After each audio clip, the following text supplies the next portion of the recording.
I think it's a championship record. It is.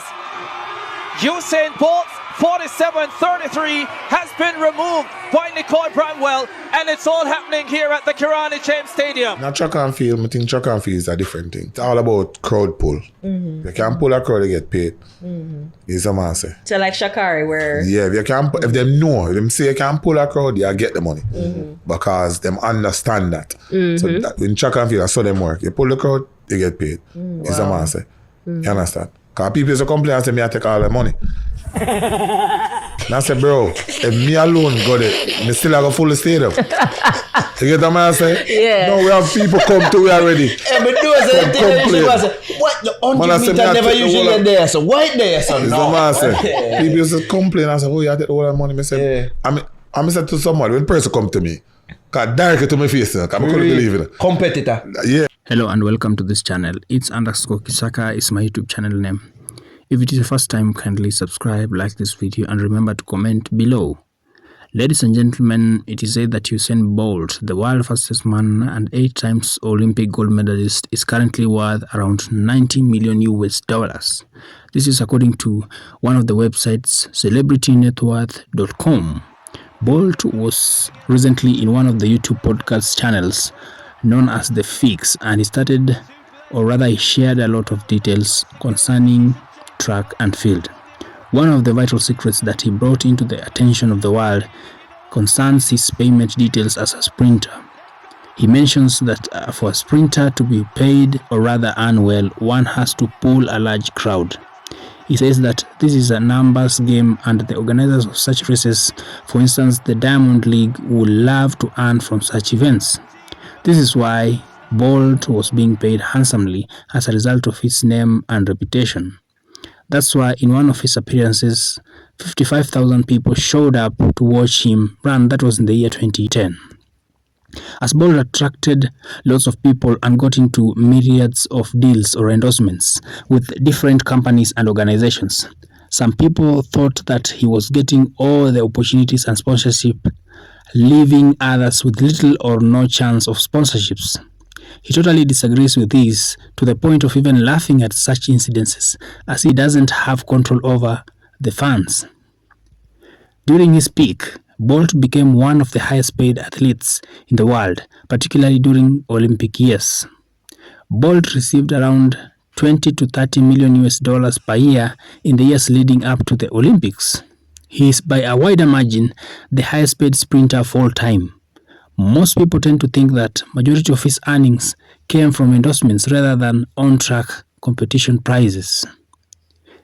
His biggest paycheck came from the German shoe company Puma, which paid Usain Bolt 9 million US dollars a year to wear their shoes at all times, just to wear their shoes at all times on and off the track.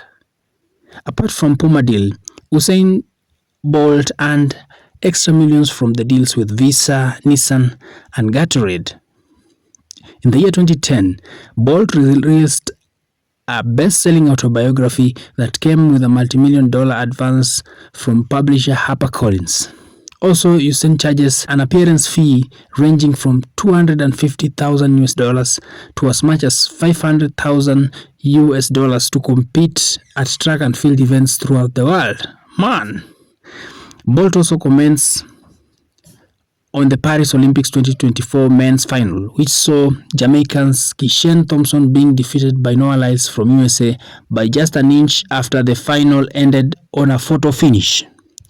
He says that Kishane would have run faster than the way he did were it not because of the delay in starting the dash or race, making them to be more anxious as he was standing next to fast sprinters and being his first Olympics.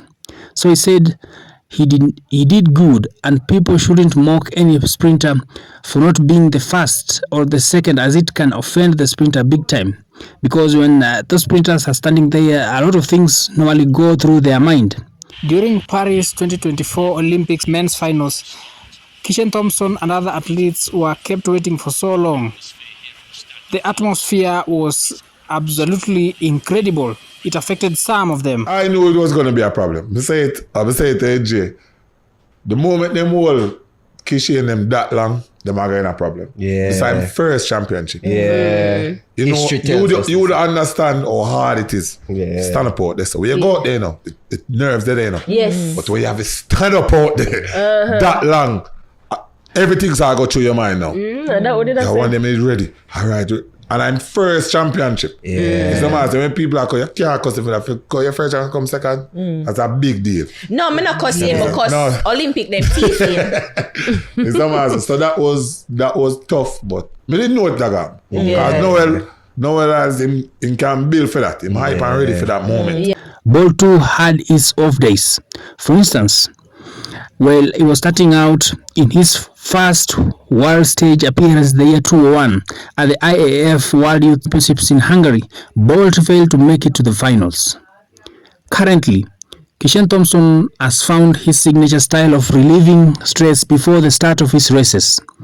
He gives out a roar, while on the other hand, Noah Lyles is fond of jumping up to play mind games with other sprinters. Bolt says that Noah Lyles has the character of dealing with intense pressure to achieve, and he is always hyper no matter what. Lyles, USA 7. Noah Lyles wearing that black glove on his right hand.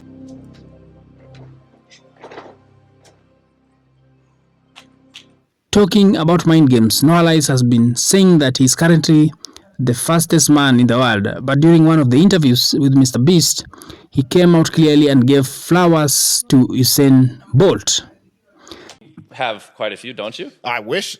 You're the literal fastest human living. So I am the fastest, world's fastest man. So you get it with the title of, being the Olympic champion. Technically, the world's fastest man and the fastest man alive is Usain Bolt. Okay, are you ever going to be able to beat his times? Shoot, I'm knocking on the door of the 200 meters. Just go ahead and beat him so I can call you the fastest man to ever live. Shoot, if it was that easy, I would have done that 5 years ago. And ready. This is an instance where I agree with Oral Tracy where you have to clot him, you have to beat him without a shadow of a doubt. Yeah. Can't leave it up to the judges. Yeah, can't leave it up to the judges. What do you think Jamaican sprinting is overall, like men, women? Because I feel like we're kind of losing that spirit now. Man, the woman them not drop the ball still. True. Big up to the woman. Them are gone. Them are say. Them always get medal even if you not goal them in night. Is the man say. Yeah. So you have to respect them and you can't see the little talent man come out. You don't know where it go yet. Bolt also congratulated the Jamaican women team and tells them that their future seems to be bright. Yeah, that is it for today. Remember, Jamaica is the factory of sprinting with a brighter future, especially from the upcoming talent. One of such talents is Nickecoy Bramlley, among many others. Let's watch the video of Nickecoy Bramlley breaking the record of Usain Bolt's 400-meter record. Here's the lineup. Cheslin Gordon of Trinidad and Tobago, Paul Henry, Jamaica, Caden Prasad of Guyana, Egan Neely of the Bahamas, Cameron Mathlin of Grenada, Nickecoy Bramlley, the defending champion from Jamaica, Shavonna Nixon of the Bahamas, and Aidan Moore of Barbados. On your mark. In this particular race, Nickecoy Bramlley was on lane 6, the defending champion from Jamaica at that particular time.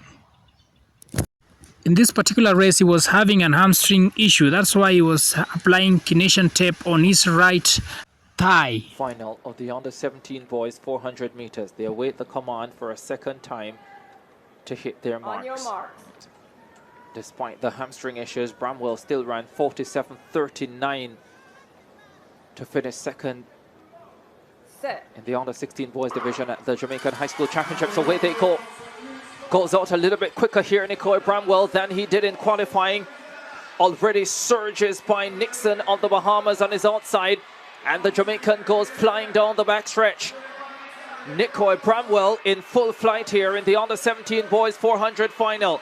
His countryman Paul Henry is also running well and moving through in lane number 2. Under 200 meters to go. It's Bramlley with the advantage.